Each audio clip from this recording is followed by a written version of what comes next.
Ladies and gentlemen, the captain has turned on the fasten seatbelt sign. If you haven't already done so, please make sure the volume of this podcast is set perfectly to your listening enjoyment. Please take your seat, whether that's on the treadmill, car, sofa, or bed, and buckle in for the last trip. My name is Jamie Beebe, and I'll be your tour guide, recreating someone's last days in paradise. On behalf of myself and everyone behind the scenes, please enjoy the Last Trip podcast. And because nobody likes a long flight to get to where they want to be, let's prepare for takeoff.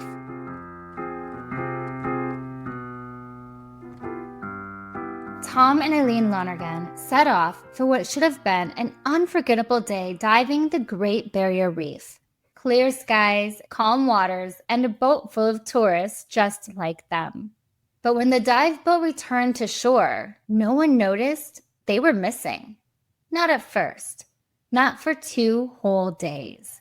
Until it was discovered their belongings were still on the boat. Wallets, passports, towels, untouched. And Tom and Eileen? Gone. Were they forgotten in a tragic oversight? Or did something else happen in those deep, endless waters?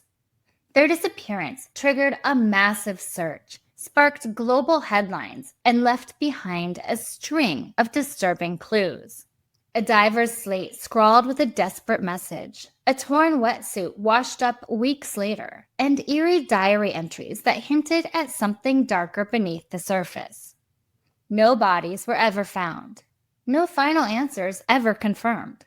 Just the chilling question: how did 2 people vanish into the ocean without a trace? And why didn't anyone notice until it was far too late?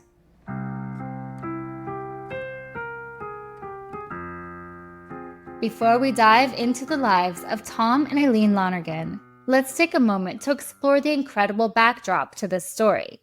Not just the reef where they disappeared, but the broader landscape that draws millions of travelers to the edge of the earth each year. This isn't just about a place on a map. It's about a region as ancient as time itself, breathtaking, mysterious, and filled with both wonder and risk. Let's start with Australia, the 6th largest country in the world, but often one of the most misunderstood. It's a land of contrasts. Red deserts that stretch out like cracked clay skin, dense rainforests teeming with creatures found nowhere else, and cosmopolitan cities clinging to the coastlines like glittering outposts. For many, Australia conjures up images of kangaroos, koalas, and iconic landmarks like the Sydney Opera House or Uluru. But what truly sets it apart, especially for adventurers, is the ocean. More than 80% of Australians live within 30 miles of the coast. The sea is their playground, their provider, and at times, their threat.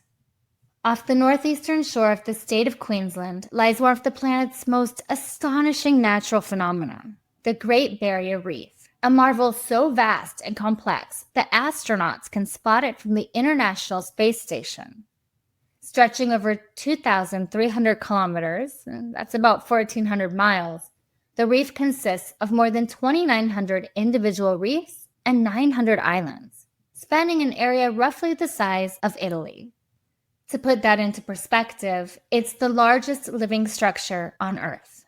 It's home to more than 1,500 species of fish, 400 types of coral, 134 species of sharks and rays, 30 species of whales and dolphins, and 6 of the world's 7 species of marine turtles. Some coral colonies are thought to be over half a millennium old. But the reef is more than just a biodiversity hotspot. For tens of thousands of years, it's been culturally significant to the Aboriginal and Torres Strait Islander peoples. These are the traditional custodians of the reef and surrounding lands. For them, the sea isn't just water.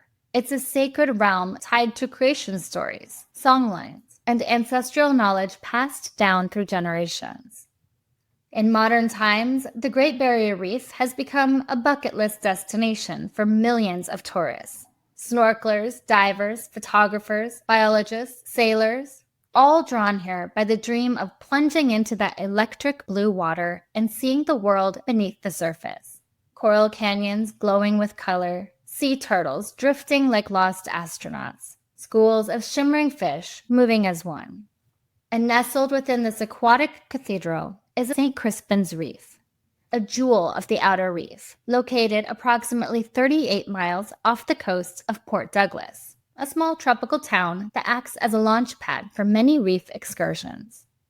St. Crispin's is beloved by experienced divers. It features deep coral valleys, steep drop-offs, and a particularly vibrant zone dubbed Fish City, thanks to its dense populations of fish, sharks, and other marine life. The water here is described as unnervingly clear, visibility stretching 20 to 30 meters on a good day.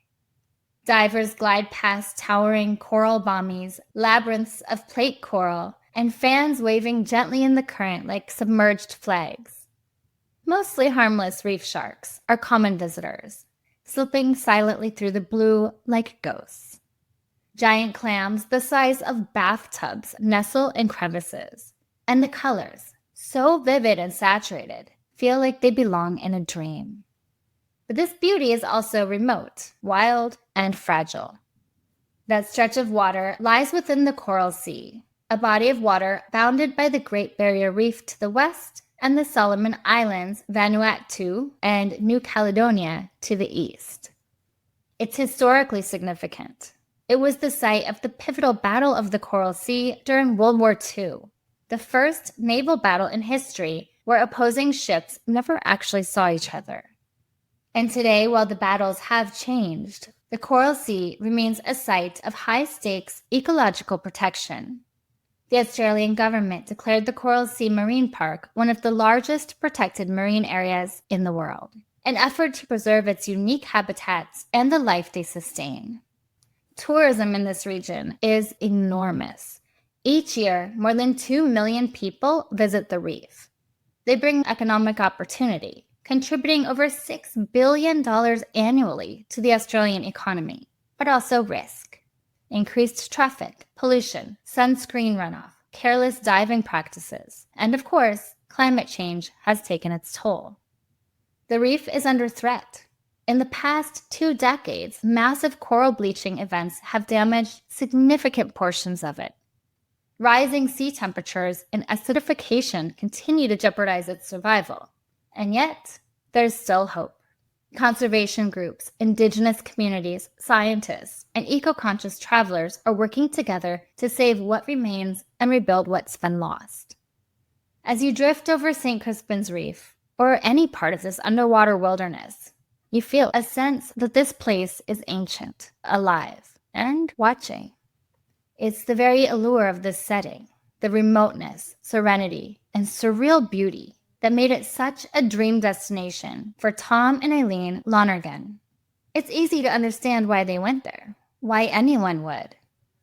But in places this vast and wild, even paradise can turn dangerous in the blink of an eye.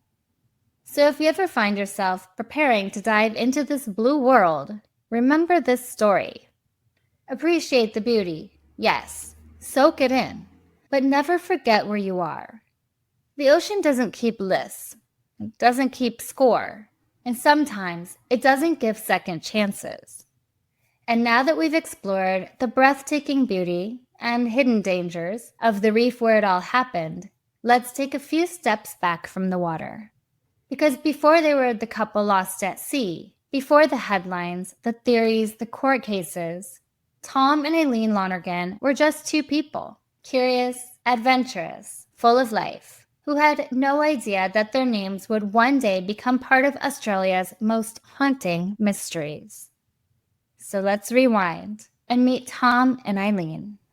Are you ready to turn up the heat on true crime? From blazing mysteries to scorched evidence, Crime to Burn is the podcast that dives into the world of criminal fires. Whether it's arson, cover-ups, or unsolved mysteries, we are lighting up the case files on every story. With over 20 years of experience as a fire protection engineer, I'm here to help you understand the physics of fire and relate it to what investigators found. Because if anybody can make true crime less terrifying, it's me. Join us as we sift through the ashes to bring you the story behind criminal fires, including arson, bombings, and criminal negligence. And I make sure you don't need therapy after. Tune in for a mix of expert insight, twisted tales, and a few laughs along the way. Crime to Burn, because sometimes the truth is hotter than fiction.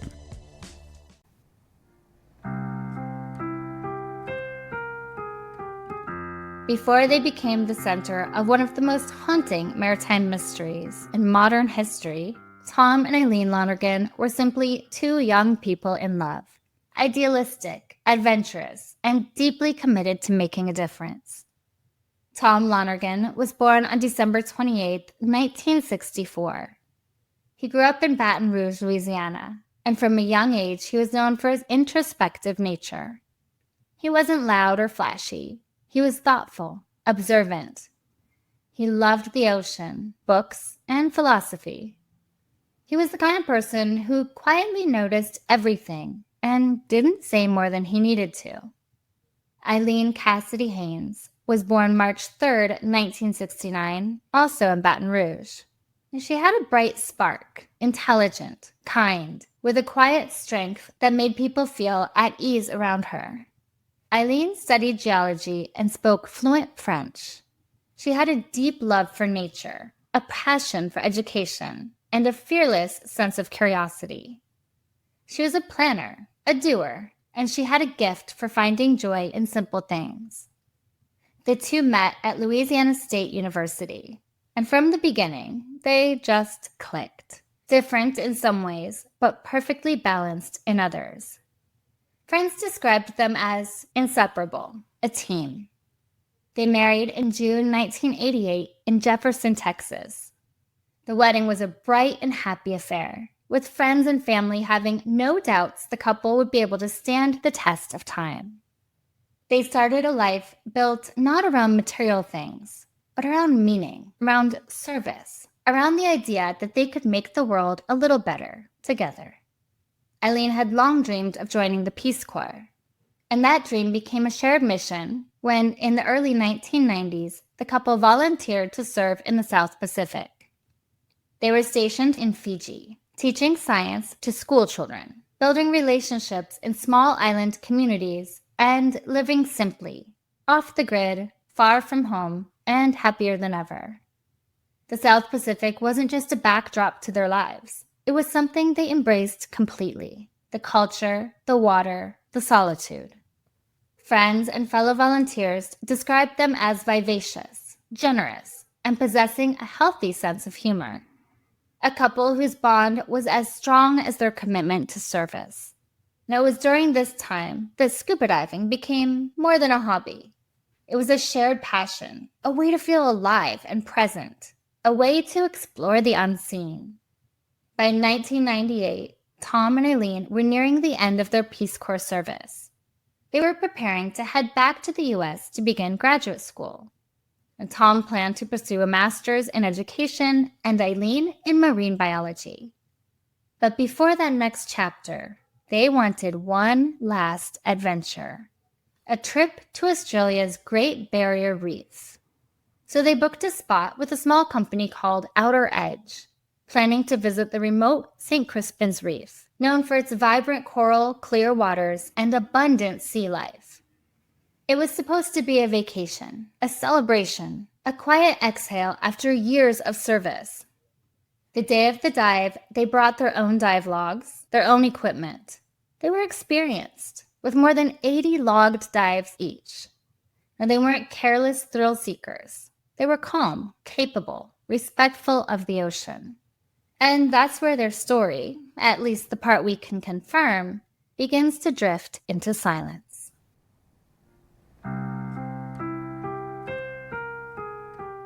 On Sunday morning, January 25th, 1998, Tom and Eileen woke up before the sun. The air was warm, buzzing with tropical humidity, and the couple was wide-eyed with excitement. This was no ordinary vacation day. Today was the highlight of their trip to Australia, a once-in-a-lifetime scuba dive at the Great Barrier Reef, something they'd dreamed of for years. They left from Cairns that morning, traveling an hour by coach to the coastal town of Port Douglas, where they joined 24 other passengers aboard a dive vessel called the Outer Edge. The boat's skipper, Geoffrey Jack Nairn, guided the craft eastward into open water. Their destination? The remote and dazzling St. Crispin Reef, 38 miles offshore. Tom was 33, Eileen 28. They were experienced and had a passion for adventure. This day, surrounded by an endless horizon and the brilliant coral sea, was supposed to be extraordinary. As the boat slowed to a stop above the reef, the crew gave a final safety briefing. The sun was high, the sea was calm, and everyone on board geared up and plunged in. The Lonergans slipped below the surface like they belonged there, confident, graceful, gliding effortlessly between coral formations and shoals of fish. They swam hand in hand, exchanging dive signals and smiles as they moved ahead of the group, admiring blue clams, the intricate coral valley, and flickering shafts of light that pierced the water like sunbeams through stained glass. They completed 2 40-minute dives and then prepared for a third, deeper descent at a dive site aptly named Fish City, so teeming with marine life that local fisherman Mick Bird, who was just a few miles away, later said, "Every time we threw in a line, we'd pull in a shark. They should rename that place Shark City." It was there, in the thriving silence of the deep, that British diver Brian Brognan swam beside the Lonergans and admired a massive giant clam embedded in the reef. But when Brian surfaced early, the Lonergans lingered below. It's unclear how much longer they stayed, but Brian would be the last person to ever see them alive. Now back on the outer edge, around 3 p.m., the passengers began returning to the boat. And that's when the first mistake happened. One that would cascade into a tragedy of almost unimaginable proportions. Skipper Jack Nairn asked crew member George Parahu to do a head count. There were supposed to be 26 people on board. As George counted, 2 divers jumped back into the water for a few last-minute underwater photos. George reported only 24 people on board. Now Jack, according to George, replied, "And 2 in the water makes 26. That was enough to satisfy them. They weighed anchor, and the boat headed back to shore. Only 2 people were left behind. Tom and Eileen broke the surface after their final dive to find the boat gone. The sun was beating down, the horizon stretched unbroken in every direction. They were alone, absolutely alone. Just 2 tiny figures floating in an endless, indifferent sea. Hours passed. Back on shore in Port Douglas, the Outer Edge returned. Passengers disembarked. No one noticed that 2 dive bags hadn't been claimed. They were simply moved to the side.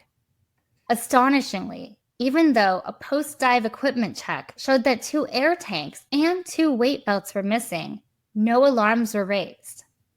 The driver assigned to return passengers to their hotels noticed the couple didn't show up for the ride. He mentioned it to his boss, but was told not to worry, so he left without them. And night fell. Tom and Eileen were still out there, adrift in the open sea. No one knew. No one was looking. And here's the most haunting part. This kind of thing doesn't have to end in disaster. A few years ago, I was snorkeling off the coast of Thailand when my boat accidentally left a couple behind. About a half hour after departing, someone realized they were missing. The captain spun the boat around in a panic. When we returned, they were already gone. 10 minutes of absolute chaos followed before a nearby fishing boat appeared, with the 2 Americans, safe but furious. They were rescued by sheer luck. Our boat was careless, but at least someone noticed. For Tom and Eileen, no one noticed. The next day, the outer edge returned to the same reef with a new group of divers. Some of them spotted 2 weight belts on the ocean floor. No one wondered why they were there. A crew member simply called it a bonus. And still, the dive bags sat untouched on the boat. It wasn't until the vessel returned again 2 days after the original trip that someone finally opened the unclaimed gear. Inside the bags were wallets, passports, clothing, even the shirt Tom had worn that day. Something was wrong. Very wrong. Only then did the call go out. It had now been 51 hours since Tom and Eileen were last seen. A massive air and sea search began. Their hotel room was untouched. The credit cards hadn't been used. Planes, helicopters, and boats scoured the sea for 3 days, and there was nothing. So the search ended. Then, 10 days after their disappearance, Tom's buoyancy vest was found 50 miles north of where they'd last dived. His name was still stitched into the pocket. A wetsuit, believed to be Eileen's, washed ashore later, shredded and torn near the seat. Experts believed it had been bitten or torn by a reef or predator. Her hood, fins, and air tank followed. And then, 6 months later, the sea gave up one final clue. A fisherman, nearly 90 miles north of St. Crispin Reef, reeled in a dive slate, a plastic writing board used underwater. On it was a chilling message. To anyone who can help us, we've been abandoned on Agincourt Reef, 25 Jan 1998, 3 p.m. Please help us. Come to rescue us before we die. Help. No one could agree on whether it was authentic or a cruel hoax, but it didn't matter. Their bodies were never found. Just a battered wetsuit, a name stitched in cloth, and a plea scratched in plastic. Tom and Eileen Lonergan disappeared into the largest living reef system on Earth, and the silence left in their wake was louder than ever. Their disappearance is chilling. A tragic cocktail of human error, miscommunication, and negligence that left 2 experienced divers stranded in one of the most vast and unforgiving environments on Earth. But as the days passed and the silence deepened, what began as a heartbreaking accident started to take on a stranger shape. The mystery didn't fade with time. It grew. Because while the facts pointed to a series of terrible mistakes, the evidence, or lack of it, opened the door to something else. Whispers of sharks, suicide pacts, faked deaths, even murder. In the absence of bodies, the public imagination ran wild. And soon, the case of the Lonergans was no longer just a story of 2 divers left behind. It was a riddle, soaked in saltwater and rumor. What really happened out there? Let's dive into the theories.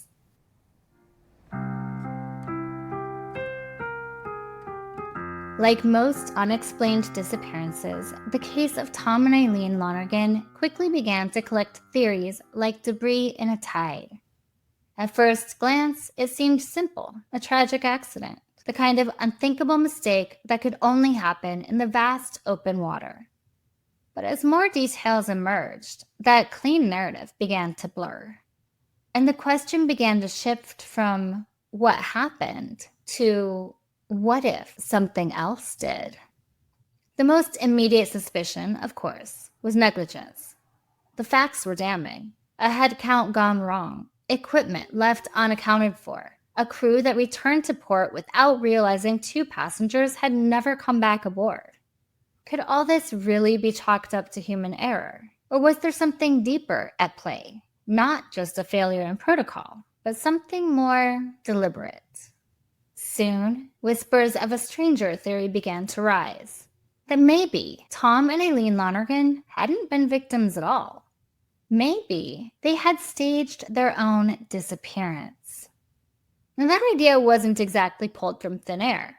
It was rooted in something disturbingly intimate, their personal journals. Recovered from their hostel room in Cairns, the entries painted a haunting picture. Tom had written words that, once read, were impossible to forget. I feel as though my life is complete and I'm ready to die. Now that line alone would have raised eyebrows, but there was more. As far as I can tell, from here my life can only get worse. It has peaked, and it's all downhill from here until my funeral. That entry was dated 6 months before the couple vanished.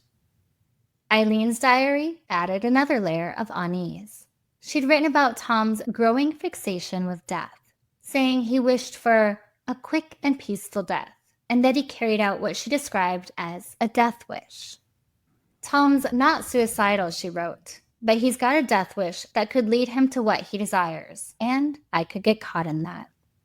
To those desperate for answers, it sounded almost like a suicide pact, or worse, a murder-suicide. Could Tom's internal darkness have pulled Eileen under, quite literally? But not everyone believed that theory. Their families rejected the interpretation of the diaries outright, insisting the passages were taken out of context. Detectives at first were shaken by the grim tone of the entries, but they eventually agreed. At the inquest, months later, Detective Sergeant Paul Priest described the entries as chillingly bizarre and even prophetic, but ultimately dismissed them as the private reflections of an introspective and deeply bonded couple. And then there was the dive slate, the chilling, desperate note found 6 months later by a fisherman begging for help. If the note was real, and many experts believe it was, it seemed to obliterate the suicide theory in one heartbreaking plea. Why ask for help if you've planned your own end? The prevailing belief is that Tom and Eileen were abandoned, left alone in open water, with no boat, no help, and no hope. In that version of events, they likely succumbed to dehydration, drowning, or sharks. And this is where the case returns to the realm of pure, preventable tragedy. During the formal inquest, Coroner Noel Noonan charged skipper Jeffrey Nairn with unlawful killing, declaring the skipper should be diligent for the safety of passengers and ensure safety measures are carried out. When you combine the number of mistakes and the severity of the mistakes, I am satisfied a reasonable jury would find Mr. Nairn guilty of manslaughter. But in a stunning twist, he was found not guilty. The Outer Edge Company, however, pled guilty to negligence and was heavily fined. So heavily, in fact, that it eventually went out of business, which was probably for the best. Still, there were voices of doubt. Defense attorneys argued that it was possible, even plausible, that the couple had faked their own deaths. A journalist at the trial pointed out that a 2-story tower belonging to a day boat moored nearby, just 2.3 nautical miles from the dive site, and it could be seen clearly from the water's surface. Could the Lonergans have swum toward it? And what about the other boats in the area that night? Their lights would have been visible. The seas were calm. The weather was good. Was survival possible? One skipper from a dive charter called Quicksilver told the court he'd heard an American accent among his passengers the day after Tom and Eileen vanished, even though he was carrying only Italian tourists. When the final passenger count came back 3 over, he didn't investigate. He just moved on. Then there were the eyewitness accounts, 9 in total. 9 separate people claimed they saw the Lonergans alive in Queensland in the days following their disappearance. With the couple's faces splashed across newspapers and news broadcasts, they were easily recognizable. But still, 9 is a lot. Could they all be wrong? And then comes the ultimate question. If they did fake their deaths, why? What was to be gained? Their bank accounts were never touched, their passports were never used, and not a single credible sighting or communication ever came after. The most widely accepted explanation remains the most heartbreaking, that they died at sea, either lost to the waves or claimed by the reef's apex predators. Shark attacks in the area were rare, but not impossible. Eileen's wetsuit, found later, had jagged tears on the rear, consistent with either a shark bite or tearing from the sharp coral. In the aftermath, their story shook the Australian diving industry. New safety protocols were rolled out, head count procedures were tightened, dive crews were retrained. Operators were required to give better briefings, to double-check equipment, and to monitor passengers with a new level of vigilance.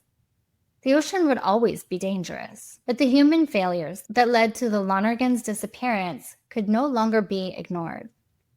In 2003, the couple's haunting story resurfaced, this time on the big screen. Open Water, a low-budget psychological horror film inspired by their final hours, plunged viewers into the dread and hopelessness of being left behind in the middle of the sea. It was shot using real sharks. The actors floated in the ocean, surrounded by circling fins with cameras mounted on buoys, capturing a visceral, unflinching version of the terror Tom and Eileen might have faced. But the film, no matter how chilling, can never truly answer the questions that remain. What happened to Tom and Eileen Lonergan may never be known for certain. Their bodies were never found. Their voices were never heard again. All that remains are fragments, a note, a torn wetsuit, and a mystery still echoing across the reef nearly 3 decades later. Their disappearance isn't just a haunting mystery, it's a painful reminder that even in paradise, things can go horribly wrong. Mistakes, whether made by a company, a crew, or simply trusting the wrong system, can be fatal. But it's also a case that changed things. Because of what happened to the Lonergans, regulations tightened, protocols improved, and lives have likely been saved. As travelers and divers, we can't afford to rely entirely on others to keep us safe. So in the spirit of learning from tragedy and honoring those who didn't make it home, let's talk about how you can stay safe while diving or traveling, especially in remote or high-risk environments. These are the tips that matter when the water gets rough, when the plan falls apart, and when the unthinkable happens.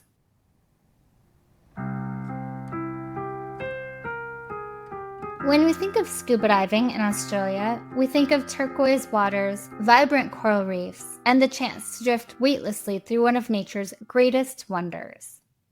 The Great Barrier Reef is often called a diver's dream. But dreams, as we've just heard, can turn into nightmares in the blink of an eye. So if you're planning a dive trip, especially to a remote, open ocean site like St. Crispin Reef, here's what you need to know. Not just to enjoy your adventure, but to return safely, no matter what unexpected turns your journey might take. The first things first, choose a reputable dive company. Don't just go with the cheapest option or the one that's handing out flyers near your hotel. Look up reviews from other divers.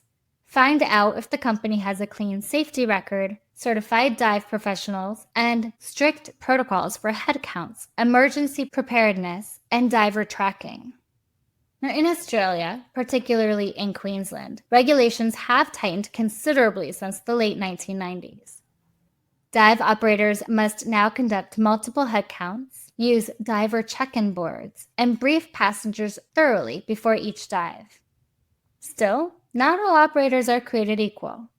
Don't be afraid to ask questions. A good dive crew will respect you for it. Know your gear and trust your gut. Before jumping into the water, double-check your gear. Does your BCD inflate properly? Are your gauges reading correctly? Do you know how to manually inflate your vest if needed? And more importantly, how do you feel?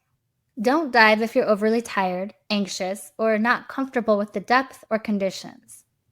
Diving should be challenging, yes, but it shouldn't feel like a gamble. If something doesn't sit right with you, say something. You have every right to speak up. Always stay within your group and have a solid buddy system. Even experienced divers can become disoriented in open water. Currents shift quickly, visibility drops, and once you're beneath the surface, landmarks disappear. That's why a proper buddy system isn't just a formality, it's a lifeline. Also, stick with your assigned buddy. Stay within visual range of the group or guide. And if you're going off a bit to explore, make sure your buddy is aware and on board. It's not just about safety, it's about accountability. If something goes wrong, you'll need someone to notice, fast.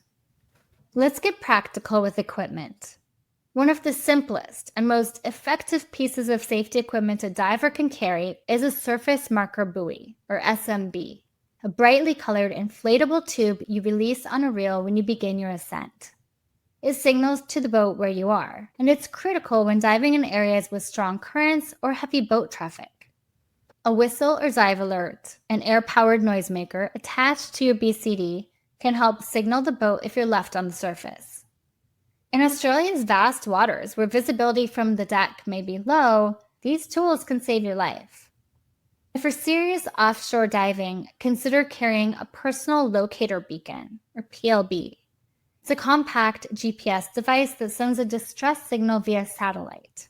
Some are now small enough to clip onto your gear or slip into your wetsuit sleeve.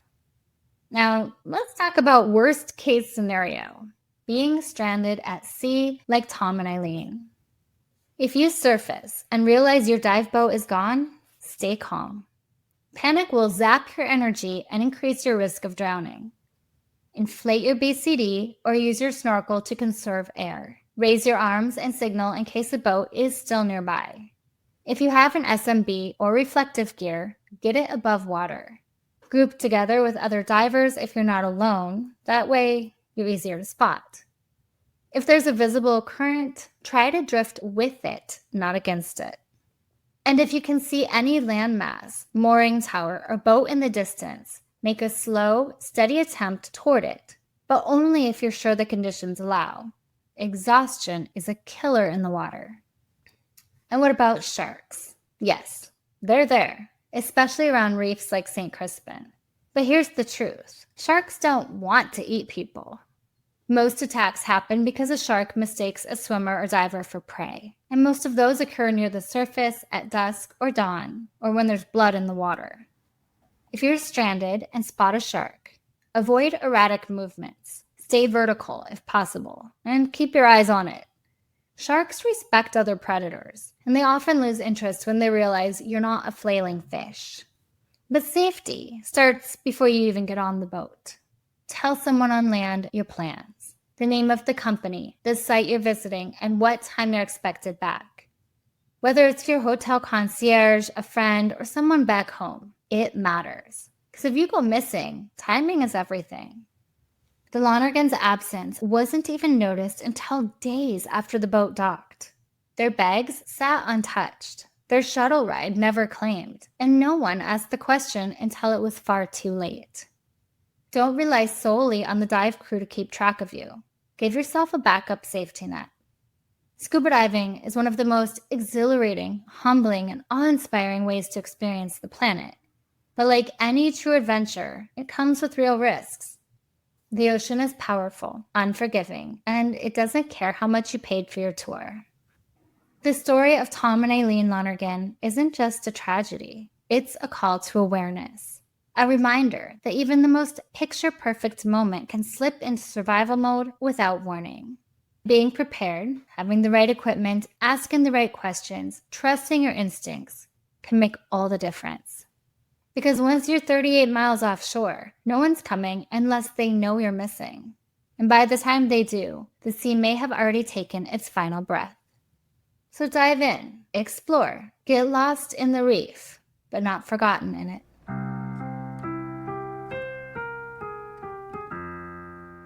And that brings us to the end of this episode, but not the end of Tom and Eileen Lonergan's story. Because their legacy lingers like ripples across open water. It's in every diver's briefing where names are now checked twice.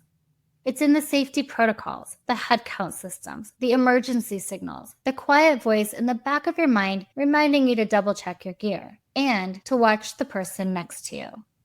Their story reminds us that adventure is thrilling, but it is never without risk.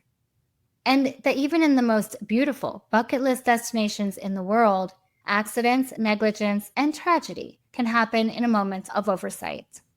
It changed laws. It changed training. It forced an entire industry to confront the unthinkable.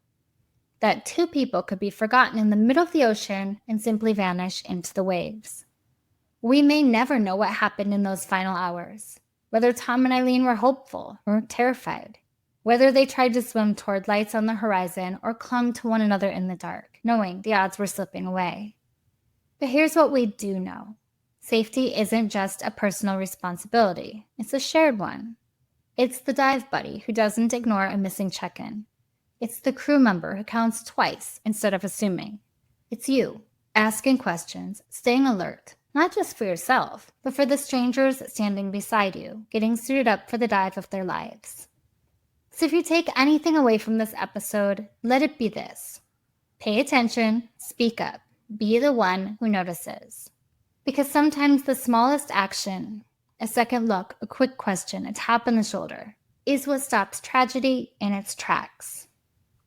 If you're a diver, a snorkeler, a thrill seeker, or just someone dreaming of coral reefs and blue water, I'm not saying don't go. I'm saying go smarter, go prepared, and never assume someone else is watching out for you, or that no one needs you to be the one who's watching. If you found this story meaningful, unsettling, or important, share it, talk about it. Let Tom and Eileen's story be more than just a cautionary tale. Let it be the reason to protect each other out there.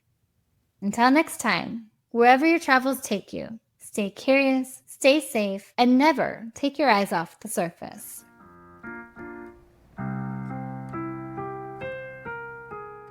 And finally, remember to leave a review and rate this podcast 5 stars if you like the show, or hell, even if you don't. But either way, feel free to let me know what you think. Please follow The Last Trip on Instagram at The Last Trip Crime Pod, and subscribe on Patreon to support the show.